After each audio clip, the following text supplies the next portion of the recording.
तो लीजिए प्यारे विद्यार्थियों, आज हम यहाँ पर देखने वाले हैं कक्षा 12वीं अर्धवार्षिक परीक्षा के अंग्रेजी विषय के पेपर में आने वाले very most IMP unseen passage और उनका सॉल्यूशन। जी हाँ प्यारे बच्चों, आप लोग यहाँ से इस अनसीन पैसेज को अच्छे से पढ़ के जाना। ये पूरा का पूरा अनसीन पैसेज आपको दिया गया है। अब चलो मैं आपको इसके आंसर और बता देता हूँ। तो देखिएगा प्यारे बच्चों, इस प्रकार का पूरा अनसीन पैसेज, इसको आप लोग अच्छे से देख लीजिएगा और पूरा का पूरा समझ लें। अब चलो मैं आपको इसके आंसर बताता हूँ। पहला क्वेश्चन प्यारे जो इसमें से पूछा है, the following passage is about. देखो प्यारे जो ये पैसेज है ना, किसके बारे में है। इसका राइट आंसर आपका आ जाता स्ट्रेस एंड टीनेजर्स, इसका राइट आंसर होगा। दूसरे नंबर का क्वेश्चन पढ़ते हैं, what kind of pressure is faced by the teenager. तो देखो सेकंड नंबर का जो क्वेश्चन पूछा है, इसका राइट आंसर आपका ये है, ऑल ऑफ द एबव। और अब अगला क्वेश्चन प्यारे जो पूछा है, what age group of teenagers are generally pressurise. तो देखो प्यारे जो इसका राइट आंसर, तीसरे का राइट आंसर आपका डी आ जाएगा। चौथा क्वेश्चन पढ़ते हैं, हु आर द प्रेजेंटेजर। तो देखो इसका राइट आंसर आपका डी नंबर का है, तो आप लोग इसको देख लें। अब चलो इसके बाद में अपन इधर आगे बढ़ते हैं, इन क्वेश्चन के उत्तरों को देखते हैं। यहाँ पर प्यारे जो क्वेश्चन पूछा है, the word truthful in the passage mean. तो देखो इसका मीनिंग होगा एक्साइटेड। और अब अगला question, the word anxiety in the para two mean. तो देखो इसका राइट आंसर आपका आ जाएगा a tremble state of mind, ठीक है। और अब अगला question, in the line fretful and the apprehensive does not the creeps with. तो देखो इसका राइट आंसर आपका आ जाएगा अंडरस्टैंडिंग, इसका राइट आंसर होगा। और उसके बाद में देखो 8वें नंबर का जो क्वेश्चन पूछा, इसका राइट आंसर आपका ऑल ऑफ द एबव आ जाएगा।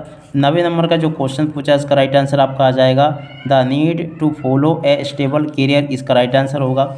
10वें नंबर का क्वेश्चन जो पूछा ना, इसका राइट आंसर आपका इनकरेज आ जाएगा, ठीक है। तो एक तो ये वाला पैसेज आप लोग अच्छे से कंप्लीट कर लेना, और उसके अलावा देखो एक ये वाला पैसेज आप लोग देख कर जाना, as my train was not due to leave. तो देखो इसको भी आप लोग अच्छे से पढ़ के जाना है, पूरा का पूरा आपका ये अनसीन पैसेज है। अब चलो इसके आंसर मैं आपको बता देता हूँ। तो देखो पहले का जो क्वेश्चन पूछा, इसका राइट आंसर ए है, दूसरे का राइट आंसर सी है, और तीसरे का भी आपका ए है, और चौथे का आपका बी है। तो इस प्रकार से आप लोग इनको देख कर जाना अच्छे प्रकार से। अब चलो मैं आपको आगे क्वेश्चन के आंसर बता देता हूँ कि आगे आपके पेपर में, परीक्षा में क्वेश्चन कैसे पूछे जाएंगे, ठीक है। तो यहाँ से आप लोग इन क्वेश्चन को पढ़कर जाना जो कि पूछे गए हैं। The phrase broad the downtown. तो देखो इसका राइट आंसर बी आ जाएगा। छठे का राइट आंसर भी आपका डी आएगा। 7वें का राइट आंसर ए आ जाएगा। 8वें का राइट आंसर ए होगा, और 9वें का राइट आंसर भी आपका बी आ जाएगा। 10वें का राइट आंसर आपका ए आ जाएगा, ठीक है। और उसके बाद में देखो आगे आपके पेपर में ये जो 2 अनसीन पैसेज मैंने आपको बताया ना, इनको आप लोग अच्छे से याद कर लेना। और देखो एक अनसीन पैसेज ये रहा, इसको भी आप लोग याद करके जाना अच्छे से, जो कि देख सकते हो, old people say that childhood is the best part of life. तो देखो इस प्रकार से आप लोग इसको पढ़ लेना। अब चलो मैं आपको इसके आंसर बता देता हूँ। तो आंसर आपको ऐसे पूरे करने होंगे। पहला क्वेश्चन पूछा है, what are the jock of the childhood. तो देखो इसका राइट आंसर आपका आ जाएगा games, fun, eating, sweets and cake.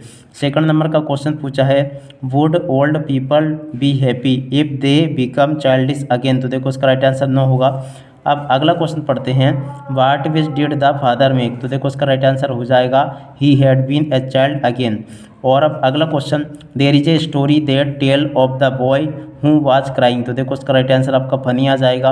Y was the boy crying. तो देखो इसका राइट आंसर आपका आ जाएगा he did not want to get a school, इसका राइट आंसर होगा, ठीक है। तो यहाँ तक कि इन क्वेश्चन के आंसरों को आप लोग समझ लो। अब चलो इसके बाद में अपन आगे बढ़ते हैं, आगे क्वेश्चन के आंसर को समझते हैं, ठीक है। तो यहाँ से आप लोग इन प्रश्नों को भी पढ़कर जाना। To home does a child traveller seem being. तो देखो इसका राइट आंसर आपका टू चाइल्ड आ जाएगा। और अब अगला question, according to the passage what do old people say. तो देखो इसका राइट आंसर आपका आ जाएगा childhood is the best part of life, ठीक है। और अब अगला question, the opposite of the pleasure. तो देखो प्लेजेंट का अपोजिट क्या होता है, अनप्लेजेंट, इसका राइट आंसर आ जाएगा। और अब अगला question, the verb form of the discussion is. तो देखो इसका राइट आंसर डिस्कसिंग आ जाएगा। और अब अगला question, give opposite of the forget. तो देखो फॉरगेट का अपोजिट क्या हो जाएगा, रिमेंबर हो जाएगा, ठीक है। तो यहाँ तक कि इन क्वेश्चन के आंसर को आप लोग अच्छे से देख लें और पूरा का पूरा क्वेश्चन पेपर समझ लें। जो जो आपके पेपर में अनसीन पैसेज आने वाले हैं ना, वो सभी मैंने आपको बता दिए। अब इसी के साथ में इस वीडियो को यहीं पर पूरा करते हैं। नमस्कार, जय हिंद, जय भारत।